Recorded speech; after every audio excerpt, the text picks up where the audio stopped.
Introduction कैसे देते हैं। जब भी आप इंट्रोडक्शन दे रहे हैं तो सबसे पहले आपको वेलकम लाइन बोलनी चाहिए, वेलकम स्पीच देनी चाहिए। और ये कैसे देंगे, देखिए यहां पर लिखा हुआ है, hello everyone, thanks for giving me this opportunity, I would like to introduce myself. इसका मतलब है सबको हेलो, शुक्रिया आपने मुझे ये मौका दिया, मैं अपना इंट्रोडक्शन देना चाहूंगा। लेकिन ये वाली लाइन आप जब भी बोलेंगे जब बहुत सारे लोगों के सामने आप अपना इंट्रोडक्शन दे रहे हैं। अगर आप किसी एक के सामने अपना इंट्रोडक्शन दे रहे हैं, जैसे कि इंटरव्यू में होता है, तो फिर ये वाली लाइन आप नहीं बोलेंगे। फिर आप बोलेंगे हेलो सर या hello madam, I would like to introduce myself, सिर्फ इतना बोलेंगे और अपना इंट्रोडक्शन शुरू कर देंगे। ठीक है, हमने अपनी स्टार्टिंग लाइन बोल दी। अब हम लोग क्या करेंगे, अपने बारे में बताएंगे। और अपने बारे में आपको सिर्फ 4 चीजें बतानी है। और वो कौन कौन सी चीज है, यहां पर देखिए। मान लीजिए मैं राहुल हूं और राहुल बनके मैं ये इंट्रोडक्शन दे रहा हूं, तो वो 4 चीजें मैं ऐसे बोलूंगा। My name is Rahul, I am 25 years old, I belong to a middle class family, I live in north east Delhi. अब यहां पर ये 4 चीजें लिखकर मैं आपको बताता हूं मैंने ऐसा क्यों कहा। सबसे पहले मैं अपना नाम बताऊंगा राहुल, और उसके ठीक बाद मैंने अपनी एज बताई। आप बोल सकते हैं आई एम 25 years old, बोलने की जरूरत नहीं है, थोड़ा स्टाइलिश हो जाता है, पर आप बोलना चाहें तो कोई गलती भी नहीं है। इसके बाद मैंने बोला I belong to middle class family. लेकिन याद रखिए मिडिल क्लास इसलिए लगाया गया है क्योंकि राहुल के नाम से राहुल का धर्म पता लग रहा है। अगर आपके नाम से, ये पॉइंट नोट करने वाला है, अगर आपके नाम से आपका धर्म पता नहीं लग रहा है, जैसे कई नाम ऐसे होते हैं जो कई धर्मों में होते हैं, जैसे सोनू, ये मुस्लिम्स में भी होता है, हिंदूज में भी होता है, क्रिश्चियंस में भी होता है। तो ऐसी कंडीशन में आप यहां पर मिडिल क्लास फैमिली की जगह बोलेंगे I belong to a Hindu family, I belong to a Muslim family, I belong to a Christian family. और अगर आपके नाम से पता लग रहा है आपका मजहब क्या है, यानी अगर राम नाम है, रहीम नाम है, एंथोनी नाम है, इसके अलावा जसमीत नाम है, तो ऐसी कंडीशन में फिर यहां पर I belong to Hindu family या मुस्लिम फैमिली बोलने की जरूरत नहीं है। I belong to working class family, I belong to middle class family बोल देंगे।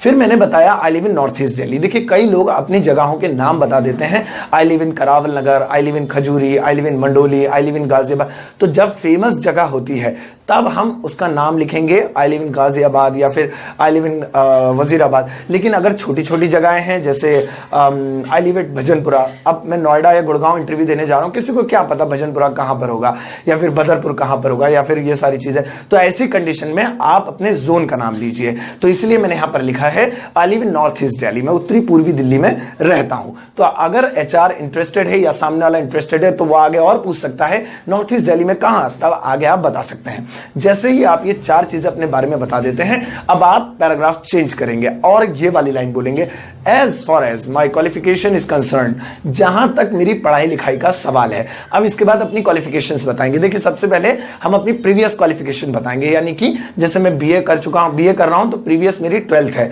अगर मैं बीए कर चुका हूं, एमए कर रहा हूं तो प्रीवियस मेरी बीए है। तो मान लीजिए राहुल बीए सेकंड ईयर में है, तो वो बोलेगा I have passed 12th from CBSE board, तो मैंने 12वीं पास कर लिया है सीबीएसई बोर्ड से। राइट नाउ परसुइंग, अब मैं कर रहा हूं ग्रेजुएशन कर रहा हूं फ्रॉम यूनिवर्सिटी ऑफ दिल्ली। पूरा अच्छा सा नाम लेंगे, डीयू या दिल्ली यूनिवर्सिटी, ये नाम नहीं है, फ्रॉम यूनिवर्सिटी ऑफ दिल्ली। ये लिख लेने के बाद इसके बाद अगर आपकी कोई और पर्सनल क्वालिफिकेशंस हैं, आपने कोई कंप्यूटर कोर्स किया है, कोई टाइपिंग, तो वो आप इसमें ऐड कर सकते हैं। जैसे मैंने यहां पर ऐड करा है I have done advance diploma in computer, मैंने एडवांस डिप्लोमा कर लिया है कंप्यूटर में। इसके बाद इसी क्वालिफिकेशन वाले पॉइंट में ही आप अपना फ्यूचर प्लान बताएंगे। तो यहां पर जैसे वो राहुल टीचर बनना चाहता है तो वो इसी में बोलेगा I want to be a teacher, मैं एक टीचर बनना चाहता हूं। लेकिन उसके बाद रीजन भी देना होगा। कई बच्चे बस यही अधूरा छोड़ देते हैं, I want to be a doctor, I want to be a lawyer, नहीं, रीजन भी दीजिए। तो I want to be a teacher because it is a respected job in society, क्योंकि ये समाज में भी एक इज्जत का काम है। इसके अलावा डॉक्टर बनना चाहता है तो रीजन देगा। आईपीएस ऑफिसर बनना चाहता है, I want to serve my country, मैं अपने देश की सेवा करना चाहता हूं, वगैरह वगैरह। तो ये 4 लाइनें या 5 लाइनें उसने बोल दी। इसके बाद क्वालिफिकेशन वाला टॉपिक खत्म हो गया। अब आ जाते हैं फैमिली पे। तो वही वाली टैगलाइन ये दोबारा बोलेगा, as far as my family background is concern.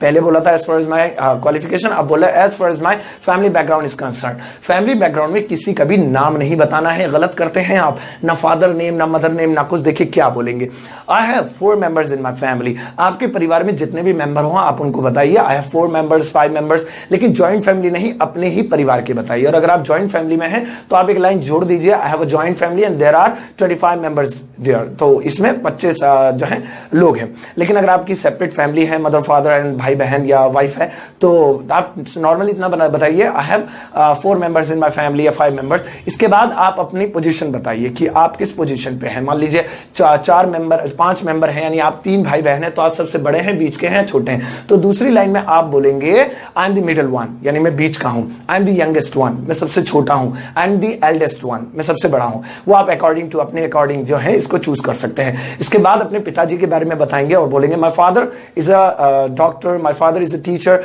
या फिर वो जो भी जॉब करते हैं। अगर उनका खुद का काम है तो आप सेल्फ एम्प्लॉयड भी बोल सकते हैं, अगर उनका बिजनेस है तो आप बिजनेसमैन भी बोल सकते हैं। और इसी में ही आगे लाइन ऐड करते हुए पिताजी के बाद माताजी के बारे में भी बताएंगे। एंड लगा के कंबाइन कर दिए दोनों सेंटेंस को, पॉइंट नहीं बनाया अगला। And my mother is a home maker, housewife नहीं बोलेंगे, होम मेकर यानी गृहिणी है, घर में रहती है। और अगर उनका भी कोई प्रोफेशन है, वो भी प्रोफेशनल है, my mother is a teacher and she is a lawyer वगैरह वगैरह, तो आप उसमें ऐड कर सकते हैं। और फिर इसी के बाद आपको अपनी 2 हॉबीज बतानी होंगी, इसी में जोड़ के हॉबीज 2 बतानी होंगी। जैसे I like to and to, अब मैंने दोनों के खाली स्थान खाली छोड़ दिए हैं। अब यहां पर आप भर सकते हैं I like to read books and to watch TV, या फिर I like to make videos for YouTube and to read books वगैरह वगैरह। तो लास्ट में अपनी 2 क्वालिफिकेशंस बताएंगे। तो यहां पर हमारा इंटरव्यू 90% कंप्लीट होने वाला है, इंट्रोडक्शन। अब हम क्या करेंगे, एंडिंग लाइन बोलेंगे। जैसे याद है स्टार्टिंग लाइन बोली थी hello everyone thanks for giving me this opportunity, तो अब एंडिंग लाइन बोलेंगे। एंडिंग लाइन में एक अपनी ताकत और एक कमजोरी बतानी है। जैसे मैं बता देता हूं, आपकी जो भी हो आप वो बता सकते हैं। मैं जैसे बताता हूं my strongest point is that I can learn from my atmosphere, मेरी सबसे बड़ी ताकत यह है कि मैं अपने आसपास के माहौल से सीख लेता हूं, किसी को बताने की जरूरत नहीं है, जो देखता हूं सीख लेता हूं। And my weakest point is that, और मेरी सबसे बड़ी कमी यह है I believe in people so easily, कि मैं लोगों पर बहुत जल्दी विश्वास कर लेता हूं। दैट्स